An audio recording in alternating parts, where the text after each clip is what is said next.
Baik, perkenalkan nama saya Mustafa Kemal, NPM 1750242. Langsung saja saya akan menjelaskan tentang pengertian aspek keuangan.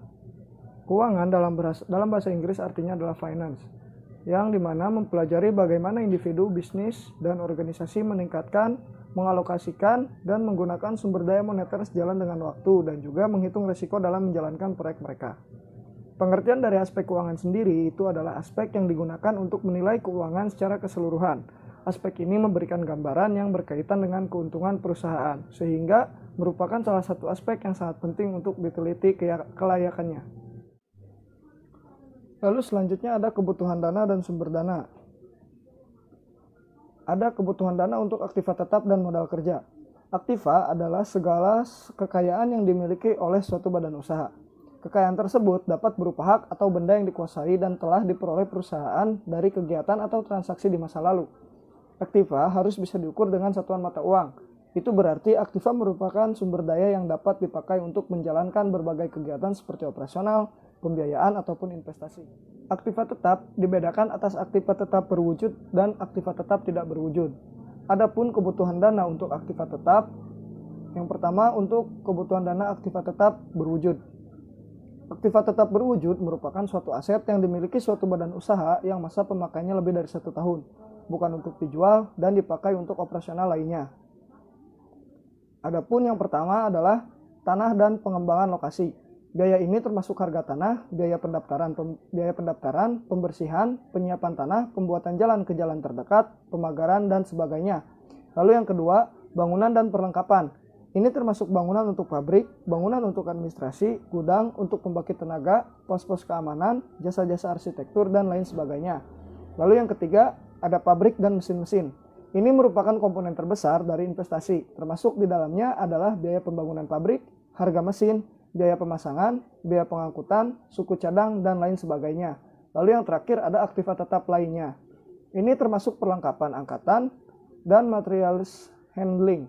Perlengkapan untuk penelitian dan pengembangan, meubilir, perlengkapan kantor, dan sebagainya. Untuk menaksir biaya dari berbagai aktiva tetap, diperlukan informasi tentang kebutuhan fisik dan harga-harga. Kebutuhan fisik mungkin didasarkan atas salah satu atau beberapa faktor berikut ini. Yang pertama, ada rencana yang terperinci dan spesifikasi yang lengkap. Lalu yang kedua, ada rancangan garis besar dan spesifikasi yang belum lengkap. Yang ketiga, ada pengalaman proyek bisnis yang sama di tempat lain. Yang keempat, ada pengalaman dengan proyek bisnis yang agak berbeda di tempat lain. Yang kelima, beberapa pedoman yang telah diuji secara empiris. Adapun informasi tentang harga bisa berdasarkan atas. Yang pertama, harga-harga di waktu yang lalu. Yang kedua, daftar harga yang masih berlaku. Dan yang ketiga, daftar harga kira-kira.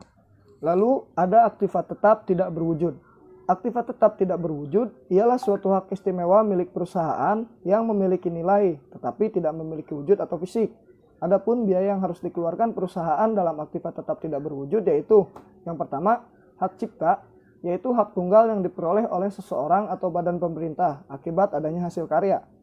Yang kedua, ada hak paten, yaitu hak tunggal yang diberikan pemerintah kepada individu atau perusahaan yang disebabkan oleh adanya suatu penemuan tertentu. Yang ketiga, ada goodwill, yaitu nilai lebih yang dimiliki perusahaan karena keistimewaan tertentu. Yang keempat, ada franchise, ialah hak istimewa yang diterima oleh individu atau badan usaha dari pihak lain guna mengkomersilkan produk, teknik, atau formula tertentu. Yang terakhir, ada hak sewa, yaitu hak untuk menggunakan aktiva tetap dari pihak lain dalam jangka waktu yang telah disepakati sebelumnya. Lalu kebutuhan dana untuk modal kerja. Modal kerja adalah modal atau dana yang diperlukan untuk operasi, bukan investasi. Modal kerja juga merupakan modal yang diperlukan untuk membiayai seluruh kegiatan agar usaha berjalan sesuai dengan rencana yang telah disiapkan. Modal kerja digunakan untuk membiayai kegiatan jangka pendek seperti pembelian bahan baku, operasi, atau produksi, dan membayar upah pegawai dan biaya operasional lainnya. Modal kerja dapat dikelompokkan menjadi 3 konsep, yaitu konsep kuantitatif, konsep kualitatif, dan konsep fungsional. Di bawah ini ada beberapa kebutuhan dana untuk modal kerja, yaitu bahan baku dan penolong, kas untuk biaya-biaya tunai, persediaan produk jadi dan piutang. Cadangan kenaikan dana. Cadangan kenaikan dana dihitung berdasarkan persentase tertentu dari jumlah kebutuhan dana modal tetap. Yang paling teliti adalah dengan menggunakan persentase yang berbeda untuk tiap mata anggaran atau jenis barang modal, tetapi sesuai kondisi masing-masing. Juga dapat digunakan satu angka persentase untuk seluruh biaya modal tetap.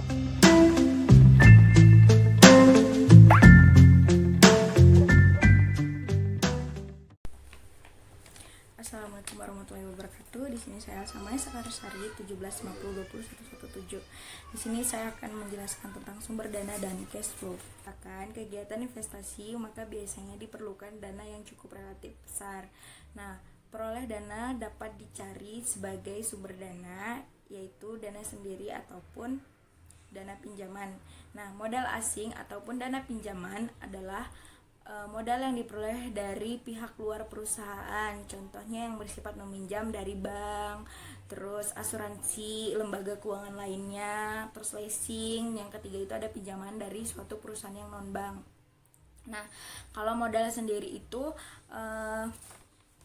biasanya diperoleh dari pihak-pihak perusahaan itu sendiri yang mengeluarkan saham tertutup maupun saham yang terbuka. Nah, terdiri dari setoran dari pemegang saham, terus laba cadangan, terus laba yang belum dibagi. Di sini saya akan menjelaskan tentang cash flow atau arus kas. Kas adalah jumlah uang yang masuk dan keluar dalam suatu perusahaan dari investasi yang dilakukan sampai dengan akhir investasi. Sedangkan arus kas adalah arus masuk dan arus keluar kas di dalam suatu periode tertentu. Nah, di sini juga ada tujuan pembuatan laporan kas dalam suatu perusahaan. Yang pertama itu informasi pendapatan pengeluaran, yang kedua itu dasar pengambil keputusan, yang ketiga itu memeriksa hubungan antara pos, dan memiliki 3 manfaat laporan kas dalam suatu perusahaan. Yang pertama itu melihat kemampuan perusahaan dalam aspek operasionalnya. Yang kedua itu mengetahui laba bersih. Yang ketiga itu kemampuan perusahaan untuk menghasilkan arus kas. Nah, sekian dari penjelasan saya, kurang dan lebihnya saya mohon maaf. Terima kasih.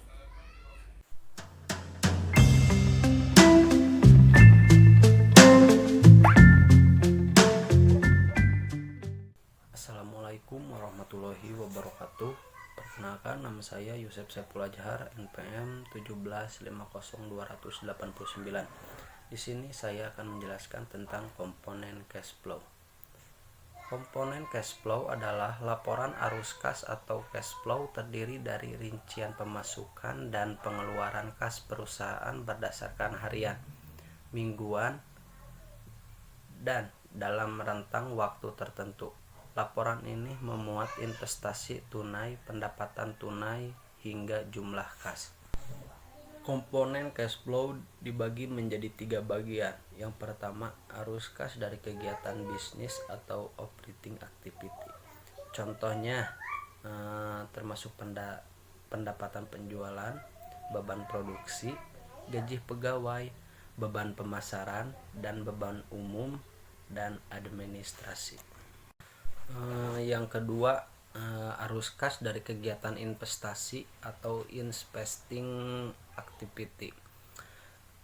Investing activity adalah uang masuk dan uang keluar yang terkait dengan investasi jangka panjang. Contohnya, yang pertama properti, yang kedua pabrik, yang ketiga peralatan.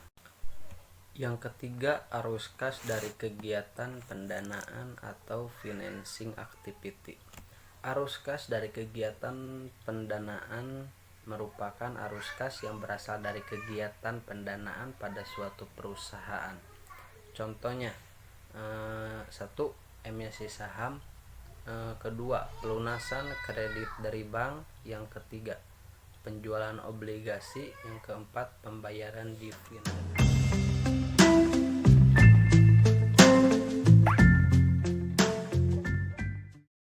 Assalamualaikum warahmatullahi wabarakatuh. Perkenalkan, nama saya Taufik Haikal, NPM 1650283.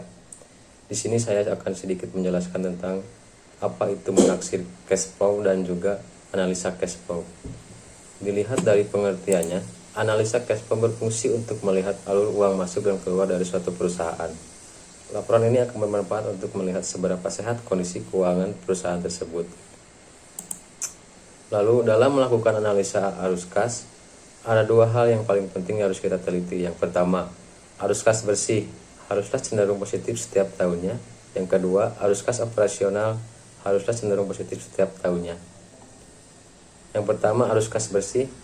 Di sini arus kas bersih berbeda dengan laba bersih gitu. Kalau laba bersih lebih ke arah profit yang didapatkan oleh perusahaan tersebut gitu. Sedangkan arus kas bersih dilihat dari bagaimana perusahaan tersebut taat membayar pajak ataupun peraturan yang ditetapkan oleh pemerintah gitu terhadap perusahaan. Jadi suka banyak gitu perusahaan yang mendapatkan profit besar sedangkan membayar pajaknya sedikit gitu, kadang menggelapkan pajak gitu kan. Yang kedua, arus kas operasional haruslah cenderung positif setiap tahunnya.